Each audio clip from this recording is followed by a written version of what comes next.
बिस्मिल्लाहिर्रहमानिर्रहीम। साथियों, उम्मीद है कि आप लोग बखैर होंगे। अल्लाह आपको यूँ ही खैर व आफ़ियत से रखें।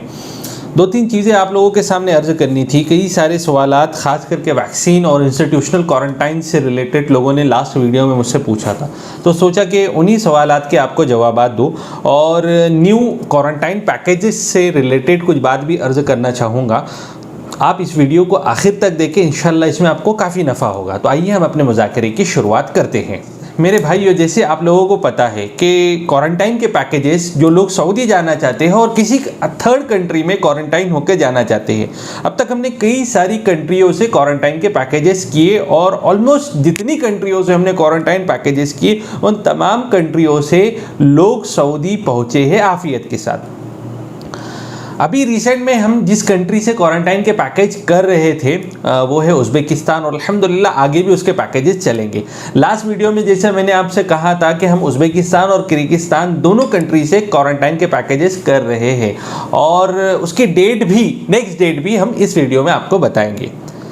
क्वारंटाइन के पैकेजेस में फैसिलिटी हम क्या क्या देते हैं ये आप लोगों को पता है कि जैसे कि इंडिया से लेके सऊदी पहुंचने तक पूरा पैकेज आपको मिलेगा। इवन अभी जो न्यू पैकेजेस हमने अनाउंस किए हैं उन पैकेजेस में हमने इंस्टीट्यूशनल क्वारंटाइन को भी इंक्लूड किया है। अगर आप वैक्सीनेट हो तो आपका इंस्टीट्यूशनल क्वारंटाइन का पैसा आपको वापस लौटा दिया जाएगा, लेकिन अगर आपके पास वो सर्टिफिकेट नहीं है, आप अगर वैक्सीनेट नहीं हो तो पूरा पैकेज यानी 15 दिन आप थर्ड कंट्री में रहेंगे और फिर उसके बाद 7 दिन आप रियाद के अंदर आपका फ्लाइट जहां पर भी होगा वहां पर आपको 7 डेज इंस्टीट्यूशनल क्वारंटाइन में बिताना पड़ेगा। तो ये टोटल पैकेज 2,25,000 का है। अगर आप ट्रैवल करना चाहते हैं तो अभी हमारी नेक्स्ट डेट 22 तारीख, 26 तारीख और 29 तारीख, इन डेट में हम लोगों को इंशाल्लाह क्वारंटाइन के पैकेजेस करवा कर सऊदी पहुंचाएंगे। अब आते हैं हम दूसरी चीज़ की तरफ कि जिसमें लास्ट वीडियो में जैसे कि मैंने आप लोगों से दरख्वास्त किया था और अल्लाह के फजल से काफ़ी सारे लोगों ने उनके सवालात किए, उनमें से चंद सवालात मैं आज आपके सामने अर्ज करूँगा। पहला सवाल ये है कि लोगों ने ये पूछा है कि आधार कार्ड अगर हमने वैक्सीन सर्टिफिकेट पर इनरोल किया और नोंद कराया है तो क्या इस सूरत हाल में हम तवक्कलना पे हमारा सर्टिफिकेट अपलोड होगा। देखिए मेरे भाई, याद रखिए कि पासपोर्ट क्योंकि आपका नेशनल डॉक्यूमेंट है और पासपोर्ट और इसी तरीके से नाम, पासपोर्ट नंबर और नाम, अगर ये दो चीज़ें अगर आपके सर्टिफिकेट पे होगा तो आपका सर्टिफिकेट स्ट्रांग होगा। आपको फिजिकल आधार कार्ड का नंबर तो आपको पोर्टल पे अपलोड करना नहीं है, आपको पूरा सर्टिफिकेट डालना है। जब आप पूरा सर्टिफिकेट अपलोड करेंगे तो आपका नाम, कोशिश करें कि अगर आपने आधार कार्ड का नंबर इनरोल कराया है तो उसको बाकी रखें क्योंकि अब तो चेंज हो नहीं सकता, लेकिन आपकी पासपोर्ट की अगर स्पेलिंग है तो इंशाल्लाह इस पर आपका काम हो सकता है। दूसरी चीज़, अगर कोई शख्स पहला डोज इंडिया में ले ले और दूसरा डोज अब कहाँ से ले। देखिए इसके लिए दो चीज़ें हैं, क्योंकि लास्ट टाइम पे मुझे भी ये चीज़ का कन्फ्यूजन था कि हम दूसरा डोज कहाँ पर लें। तो एक चीज़ जो समझ में आ रही है, क्योंकि जब अगर आपने तवक्कलना पे आपका इनरोल करा लिया, आपने फर्स्ट डोज लिया और तवक्कलना पे आपने एस्ट्राजेनेका इनरोल करा लिया, तो इसमें आने वाले टाइम में जब आप सऊदी जाएंगे, क्योंकि आपका इम्यून स्टेटस सिर्फ फर्स्ट डोज का है, आपका इम्यून स्टेटस सिर्फ फर्स्ट डोज का है, सेकेंड डोज आपको वहां पर जाके लेना पड़ेगी और वो एस्ट्राजेनेका का कंटेंट आप वहां पर जाके ले सकते हो।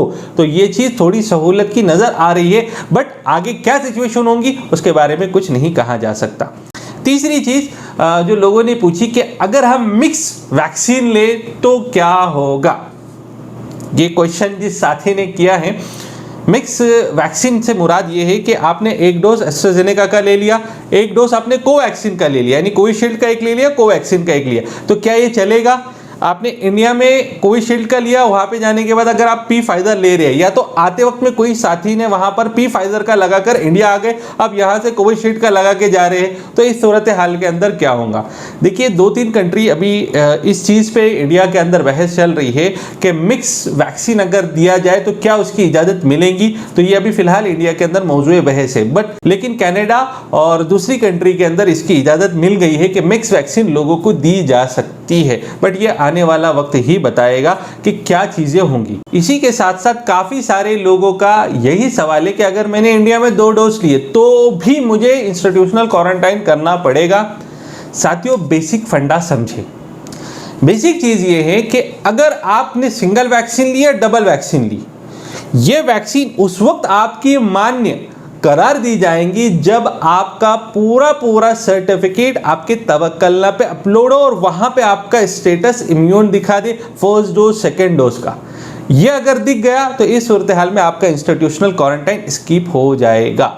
अगर आपने यहाँ पे वैक्सीन ली भी है, इंडिया का आपका सर्टिफिकेट है भी, लेकिन अगर आप तवक्कलनामे पे आपने इनरोल नहीं कराया, अपलोड नहीं किया, वहाँ पे आपका स्टेटस अगर इम्यून नहीं दिख रहा है, तो ये माना जाएगा कि आपने वैक्सीन ली ही नहीं है। तो ये चीज़ याद रखें। अक्सर लोग हमको फ़ोन पे बात करते तो यही बात कहते हैं कि भाई हमने यहाँ पर ले लिए। प्रोसीजर यही है कि आप वैक्सीन लो, उसका फर्स्ट डोज का सर्टिफिकेट हो या सेकंड डोज का सर्टिफिकेट हो या दोनों डोज के सर्टिफिकेट है, ये आपको आपके तवक्कलनामे पे अपलोड करना है। फिर उसके बाद आपका स्टेटस वहाँ पे चेंज होगा, इम्यून जब आपका बताया जाएगा, उस सूरत हाल में जो सर्टिफिकेट आपका जनरेट होगा वो सर्टिफिकेट आप एयरलाइन को दे, या तो आपका तवक्कलनामे का स्क्रीनशॉट जो आपका इम्यून है वो भी अगर आप एयरलाइन को देंगे तो भी आपका काम हो सकता है। सिर्फ आप इंडिया के सर्टिफिकेट पे ये सोचेंगे कि हिंदुस्तान में मैंने ले लिया, हिंदुस्तान का जो मेरा सर्टिफिकेट है उस पर मेरा पूरे मसाइल हल होने चाहिए, तो हो सकता है आपको प्रॉब्लम हो। बट एयरपोर्ट अथॉरिटी का ही पूरा खेल है। अगर वो कंसीडर कर भी ले तो आपका काम हो जाएगा, अगर वो कंसीडर ना करे तो फिर आपको डिपोर्ट भी किया जा सकता है या ऑन द स्पॉट आपको पैसे भरने के लिए कहा जा सकता है इंस्टीट्यूशनल क्वारंटाइन का। तो इसका ख्याल रखें और ये चीज़ को समझें। उम्मीद करता हूँ कि चीज़ें आपकी समझ में आई होंगी और मेरी आप लोगों से यही दरखास्त है, रिक्वेस्ट है कि अगर आप कोई भी चीज़ की जानकारी चाहते हैं तो आप कमेंट बॉक्स में आप हमें सवाल कर सकते हैं। देर से ही सही आपका जवाब इंशाल्लाह वीडियो के माध्यम से या आपके जो आपने सवाल किया है यूट्यूब पे, तो आपको वहां पर भी उसका जवाब हम देने की कोशिश करेंगे। बस इतना कहकर मैं अपनी बात को ख़त्म करता हूं। अस्सलामु अलैकुम वरहमतुल्लाहि वबरकातुहू। नाजरीन, एक मिनट रुकिए, कहीं आप वापस तो नहीं जा रहे? यकीन मानिए वीडियो बनाने में काफ़ी मेहनत दरकार होती है, तो आपसे सिर्फ इतनी ही रिक्वेस्ट है कि हमारी हौसला अफजाई के लिए चैनल को ज़रूर सब्सक्राइब कर दें, वीडियो को लाइक कर दिया करें और साथ ही साथ बेल वाले आइकन को ज़रूर प्रेस किया करें। शुक्रिया, खुदा हाफिज़।